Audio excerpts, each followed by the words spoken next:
Fae tricked a man into banging his horse because he thought it would save a woman from a curse. Also, one particular Fae could write their magnum opus, which was a romance tragedy. That later resulted in that horse becoming pregnant, giving us the very first Centaur. But that was only part one of the Centaur origin story. Let's jump into some information from the mating manual because it discusses more than just how to bang a creature. We actually take time to break down the anatomy, why they have that anatomy, how that anatomy ends up affecting everything from dating culture all the way to their religions. The additional context that you need for this is all of this is taking place 10 years after the end of the Defiance War. The thing about the Defiance War, this is when the mortals of the Chaos Planes decided to break away from the control of the planar spirits that basically ruled over all of this land. And if you remember history, this is 6.6 Texases worth of landmass that was destroyed in this war by our tall, tatted up, dummy mommy orc named Lady Petals found in my Night of Slaughter series. The results of this war set the precedent for everything that we see today, including in the Devil's Deal, where they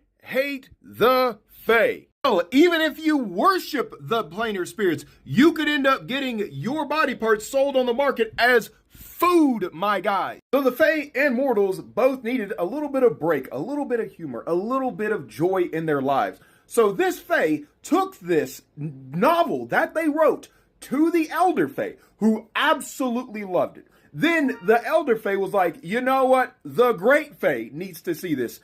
Pretty much an owner of a grove. And they were like, we love this. We need part two.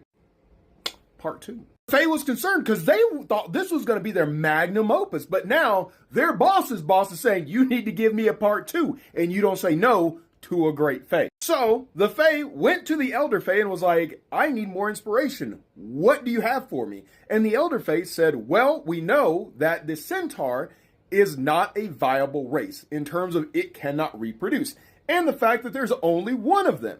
So what they ended up coming up with is they needed to make a Centaur haven. They needed to tell an origin story for an entire race. And luckily enough, a great Fae typically has enough imbued power by the planar spirits to make a race viable. So the author Fae went and found a perfect farming village for the origins of the Centaurs. And so what they did is they decimated the land. They pulled the nutrients from the earth to ensure no crops would grow that season. The villagers had no clue what the hell was going on. All they knew is now they are poor, now they are starving, and if next season goes awry, the village is...